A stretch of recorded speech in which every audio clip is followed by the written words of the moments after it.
Hi dear aspirants, welcome to Wisdom Online Classes. This is K. Hidayatullah. In this class, I would like to discuss briefly on the pattern of examination of RRB NTPC and the importance of biology in the examination. First of all, I'll let you know the pattern of examination, then I'll proceed to the syllabus analysis and preparation strategy of biology. Here, NTPC exam will be conducted in two stages, that is computer based test stage 1 and stage 2. Let us have a brief look on the CBT 1. In CBT 1 we have three sections: mathematics, general intelligence and reasoning, and general awareness. From mathematics we will get 30 questions for 30 marks.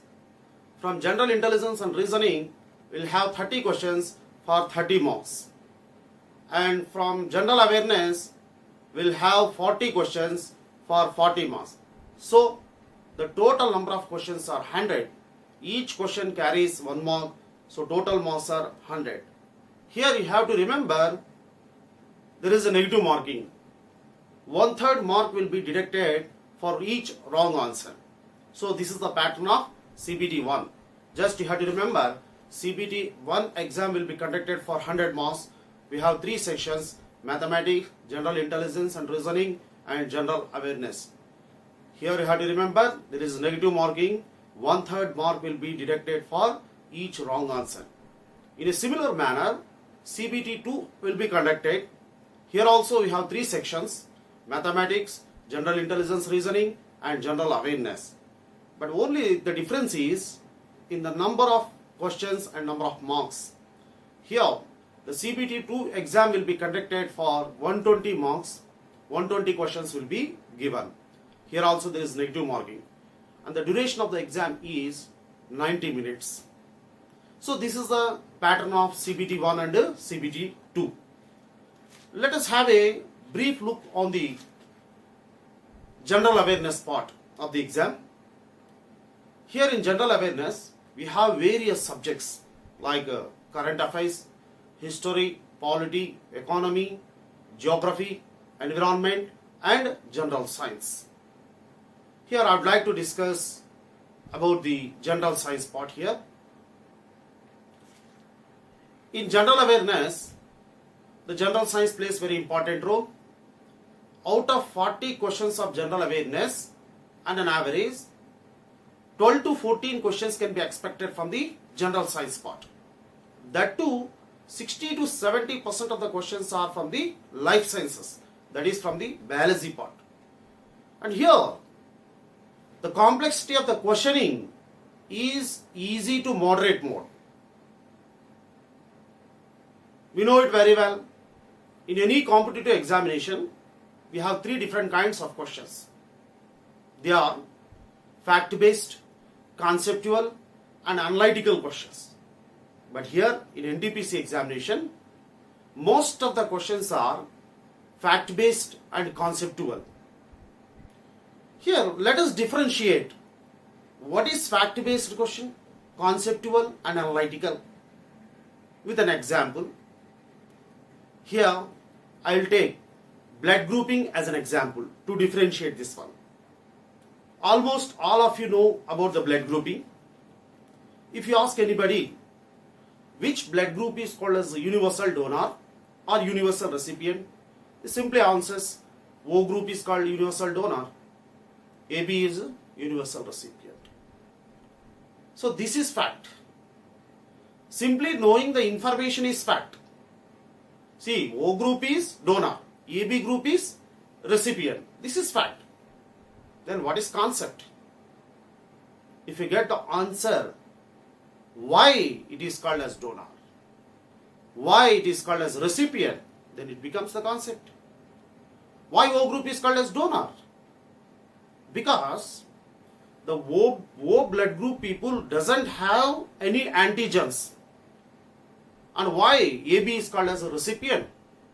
Because AB blood group people doesn't have any antibodies. Here you have to know what is an antigen and what is an antibody. What is an antigen? antigen is a foreign particle which enters into our body which causes harm, or simply it is a foreign particle which enhances our immune system, that is called as an antigen. Then what is the antibody? Antibodies are the special type of proteins released by our immune system to fight against the antigens, to fight against the foreign particles, that is called as an antibody. So during classification of the blood into different groups, Karl Landsteiner considered these antigens and antibodies. So based on the presence and absence of this antigen and antibody, the blood has been divided into different groups. So based on the presence or absence of these antigens and antibodies, the blood has been divided. Here in a similar manner, as the O group people doesn't have any antigens, so O group can be donated to anybody. So during blood transfusion, the RBCs will be donated. These antigens are present on the surface of the RBC. So that means you have to understand this entire concept. This is conceptual. And then what is analytical question? Suppose, say, if father is having homozygous A blood group, mother is having heterozygous B blood group, what will be the nature of blood groups in their children? What will be the nature of blood group in their offspring? To answer this question, we have to know the basics of blood grouping, how the blood groups have been classified, who are responsible for this blood grouping. That means the genotype of the parent is responsible. Then you have to understand what is an allele, what is homozygosity, what is heterozygosity. So if you know all these concepts, then only you can analyze this question. You can analyze this subject. So that means the facts are important. If you know the fact, you can better understand the concept. If you understand the concept, then only you can analyze the subject. But here in NTPC examination, no need to worry about the analytical questions, because most of the questions are factual and conceptual only. So here in NTPC examination, the biology plays very important role. So from this biology, you can expect 6 to 8 questions. So that the questioning pattern, a complexity of the question is easy to moderate mode. Suppose if you observe the previous question. So once the question was given, what is the difference between a plant cell and animal cell? So plant cells, the basic difference is, we already studied all these things in our lower standards. The plant cell have a cell wall. The animal cell doesn't have cell wall. This is the basic difference. Plants are autotrophs, animals are heterotrophs. Plants can prepare their food material, animals cannot. Plants prepare their food material by a process called photosynthesis. So this is the basic difference between a plant and an animal. And another question was given, which of the following are considered as the digestive bags of the cell? The answer here is lysosomes. So these lysosomes are the cell organelles which can store some waste materials, or which can involve in the secondary digestion process. And also the question was given, the lifespan of RBC, red blood cells, is, that is 120 days. And what is the function of WBC? It gives protection, it provides immunity. What is the total number of bones in the human body? It is 206. Which one is the smallest bone? That is the stapes. And also the question was given on the branches of biology. Suppose say study of life, biology, study of plants, botany, study of animals, zoology, study of microorganisms, microbiology. There are different categories of microorganisms are there. Bacteria, viruses, protozoans. The study of bacteria, bacteriology, study of viruses, virology, study of protozoans, protozoology. In a similar manner, we have various organs. I had to remember this study.